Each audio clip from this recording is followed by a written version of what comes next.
নীলকচু আমাৰ বাৰীত এভেইলেবল আছে। আজি মই নীলকচুৰ চব্জি এখন বনাব খুজিছোঁ। মই এতিয়া বাছি মেলি লওঁ। এইটো মই বাছি মেলি ল'লোঁ। বাছি মেলি লোৱা হ'ল।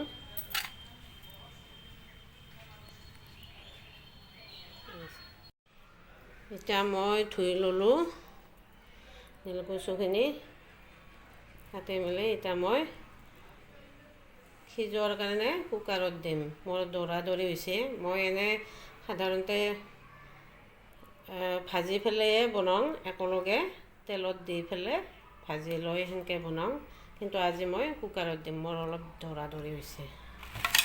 এইটো কুকাৰ পাতি দিলোঁ। কুকাৰত পানী দিছোঁ, অকণমান নিমখ দিছোঁ। এতিয়া গেছত বহাই দিছোঁ। এতিয়া পাঁচফোৰণখিনি দিছোঁ আৰু জিৰা দিছোঁ, গোটা জিৰা। এটা ফুটি পিঁয়াজ দিছোঁ।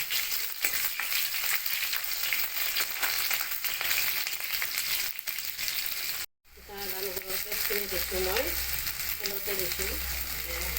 কমাই ল'ম।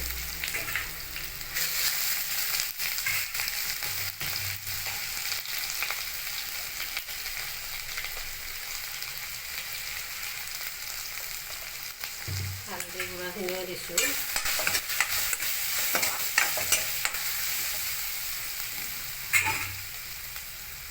জলকীয়া খুন্দি লৈছিলোঁ, জলকীয়া দিছোঁ।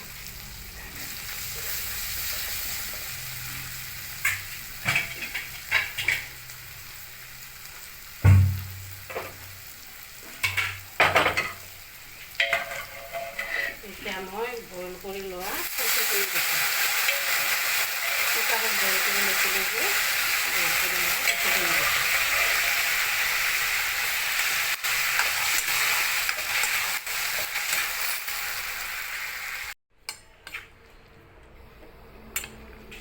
মই পানীখিনি পেলাই দিয়া নাই, এই বইল কৰা পানীখিনিয়ে দিছোঁ। এইখিনি শুকাব দিম।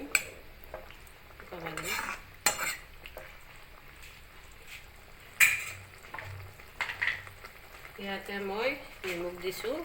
এতিয়াও দিছোঁ মই নিমখ বইল কৰাতে, সেইকাৰণে অকণমান দিছোঁ, নিমখ বেছি দিয়া নাই। এই খুন্দি পেলাই ৰখা, বইল কৰি ৰখা জলকীয়া তেতিয়া তাৰমানে তেলতো দিছিলোঁ যে, এতিয়া কেঁচাকৈ অলপমান দিম। কেঁচা জলকীয়াৰ গোন্ধ পালে অলপ ভাল লাগে।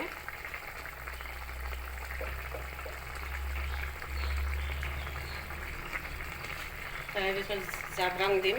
এই জাব্ৰাং খুন্দি লৈছিলোঁ।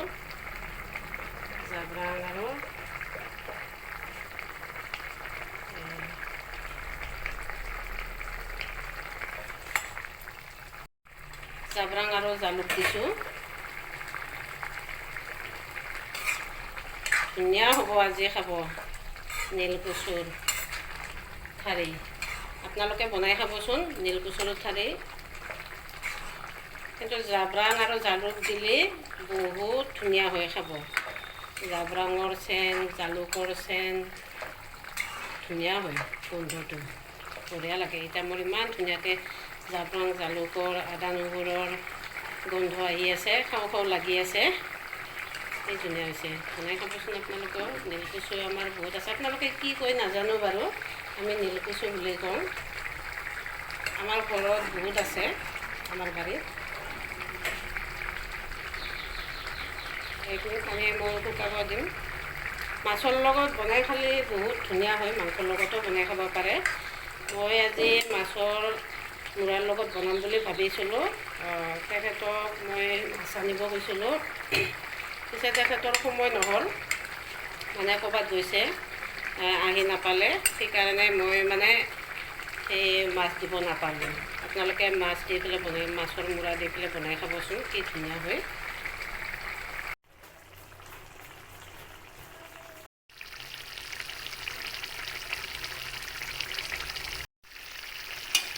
এতিয়া মোৰ হৈ গ'ল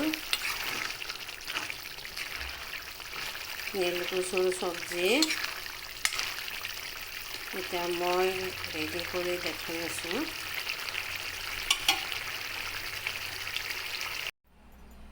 মই ওচৰৰ পৰাই দেখাই দিছোঁ। চাওক কি ধুনীয়া হৈছে, চাওক ধুনীয়া হৈছে। মোৰ নীলকচু বনোৱা চব্জিটো আপোনালোকৰ কেনেকুৱা লাগিল? যদি ভাল লাগিছে তেতিয়াহ'লে লাইক কৰিব, শ্বেয়াৰ কৰিব, ছাবস্ক্ৰাইব কৰিব।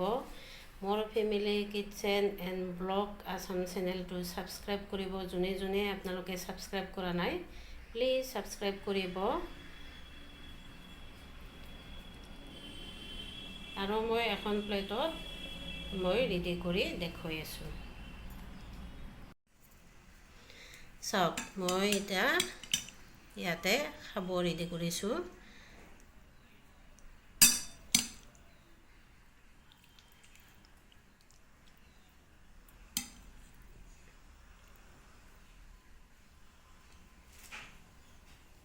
চাওক কি ধুনীয়া হৈছে, এতিয়া খাবহে লাগে।